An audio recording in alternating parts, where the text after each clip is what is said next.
Alors on commence?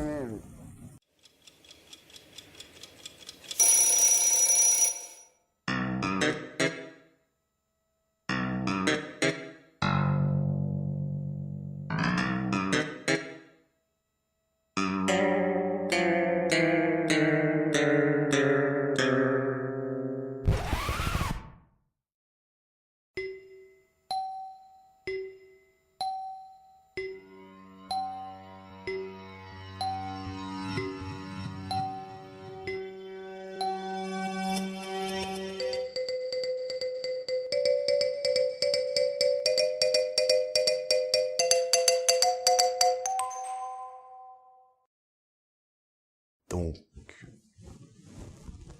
bonjour et bonne année. On parle de quoi aujourd'hui? Les années. Mais encore. La différence entre les années et les orbites. Ah, cool. Bah, vas-y, on t'écoute. Je vais d'abord commencer à introduire le sujet en faisant un petit historique des calendriers, non? Dès le début de l'histoire, l'homme a toujours séparé l'année en jours, mois, années. Bon, les jours, ça a toujours été plus ou moins pareil. Par contre, hein, on prenait un coucher de soleil jusqu'au coucher de soleil suivant, ou alors un lever de soleil jusqu'au suivant.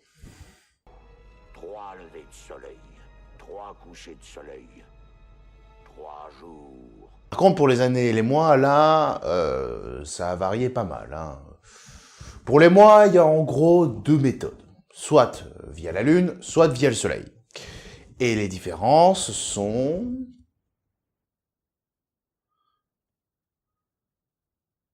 De quoi? Tu laisses tomber. Pour les mois lunaires, on prenait tout simplement une pleine lune à une autre. Et on prenait combien de jours ça faisait. Donc les mois faisaient entre 29 et 30 jours.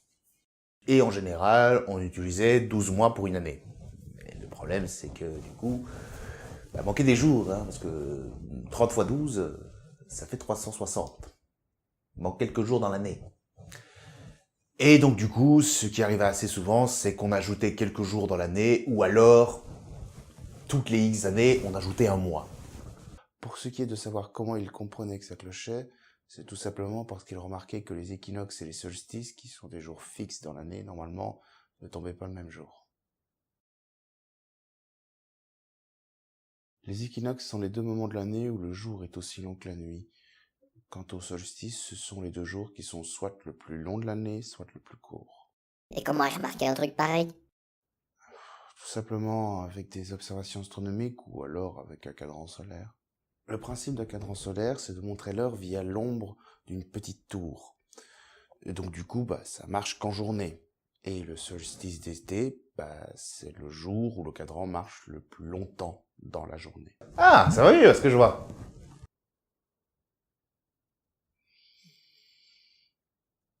Je vais prendre ça pour un oui.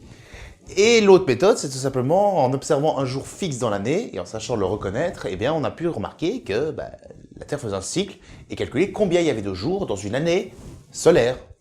Et c'est comme ça que les Égyptiens, dès l'Antiquité, ont réussi à créer un calendrier de 365 jours. Ce qui est plutôt impressionnant, je trouve, hein. Il y avait quand même un calendrier plutôt précis. Et puis les Romains ont débarqué et ont fait n'importe comment. Toujours là pour se faire remarquer, ceux-là. Alors, autant les Romains étaient plutôt doués quand il s'agissait d'absorber la culture et la technologie des territoires conquis et environnants, autant pour les calendriers, ils ont fait n'importe quoi. Un peu comme l'autre hier. Hein, quoi? Qu'est-ce que j'ai fait? Qu'est-ce que j'ai fait, bordel? T'as checké Facebook ce matin? Non. Bah, vas-y. Oui, alors les Romains, eux, ils avaient un calendrier particulièrement incompréhensible, hein. Bon, déjà, il était lunaire, mais bon, ça passe encore. Mais il y avait que 10 mois. Et je vous rappelle qu'un mois lunaire, c'est 29 ou 30 jours. En gros, ils avaient un calendrier de 305 jours. Il en manque pas mal, là, des jours, hein. Autant les autres, c'est après quelques années qu'ils commencent à avoir leur saison qui partent en sucette. Autant eux, c'est tous les ans. Hein? Oh non, mais c'est pas vrai. Mais pourquoi je tiens 2 bières dans cette photo? Je buvais aussi vite que ça? Non, non, celle de droite, c'est pas de la bière. Mais je suis en train de boire dans celle de droite. Ouais, je sais, c'était excellent. Excellent. Je crois que je vais vomir. On reprend? Oui. Donc, les Romains avaient un calendrier de 305 jours.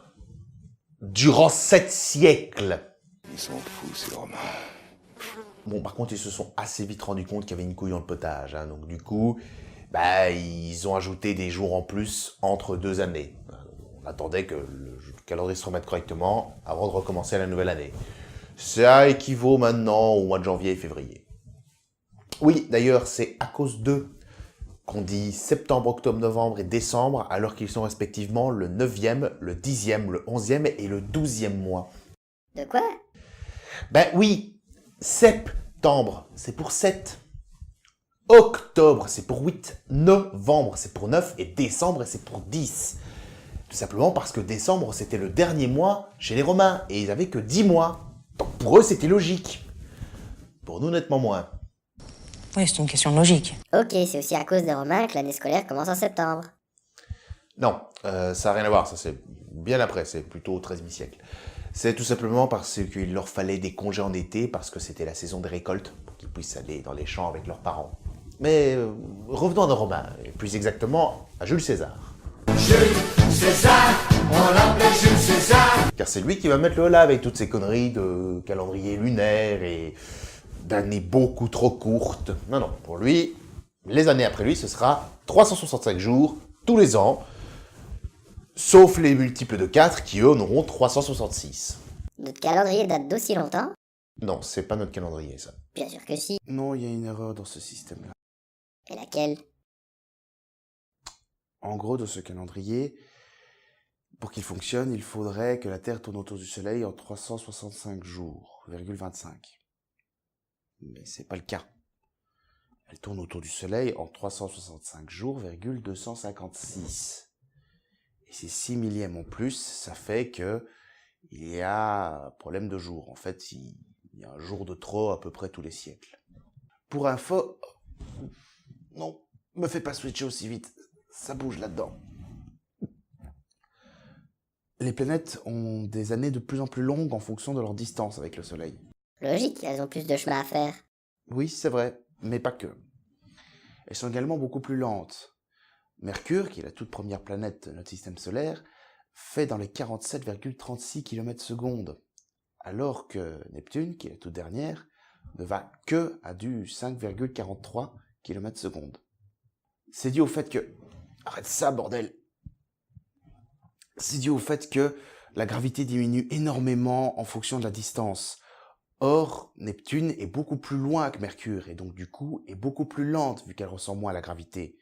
C'est la gravité qui fait en sorte que les planètes tournent autour d'une étoile. D'ailleurs, on a souvent du mal à se représenter la vitesse d'une planète. Et ben Neptune est 5 fois plus rapide qu'une balle de fusil. Et la Terre 30 fois. Évite celle-là. Donc le calendrier de Jules était pour l'époque précis et très pratique, mais s'est avéré imprécis et problématique dans la durée. Et c'est à ce moment-là que le pape Grégoire XIII débarqua, au XIIIe siècle. Oui, c'est le même mec qui avait mis les vacances scolaires. Et ben lui, il va instaurer un calendrier qu'on va appeler en son honneur le calendrier grégorien, qui, il est vrai, est quand même fort similaire à celui de Jules César. D'ailleurs, la plupart des gens pensent que notre calendrier fonctionne comme celui de César. La seule différence se situe dans les dernières années de siècle, donc les chiffres ronds, hein, comme 2000, 2100, 2200, 1900, voilà. Tous ces chiffres-là sont normalement des années bisexuelles, étant donné qu'ils se divisent par 4. Eh ben non, c'est pas le cas. Seules les années divisées par 400, le reste. On dit bissextile. Oups, un lapsus. Et donc l'année 2000 avait 366 jours. Mais l'année 1900 et l'année 1100 n'en avaient que 365. Et avec ce système-là, on est large, hein. Ce sera en millénaire qu'on commencera à avoir un jour de trop. Mais là, il suffira d'en ajouter une année quand ce sera nécessaire. Donc voilà pour l'histoire des calendriers. Voilà, moi j'ai fini. Tu voulais parler de quoi exactement ? Bah là, je vais enchaîner avec les résonances orbitales. Donc, les Où tu cours comme ça? Et où il va comme ça, celui-là? Comme faut y aller, faut y aller. Ok, je crois qu'on va en arrêter là pour aujourd'hui. On parlera de ça dans un autre épisode. Bref. Je vous souhaite une très bonne année et... Sala sala. Merde, j'ai oublié de demander les likes.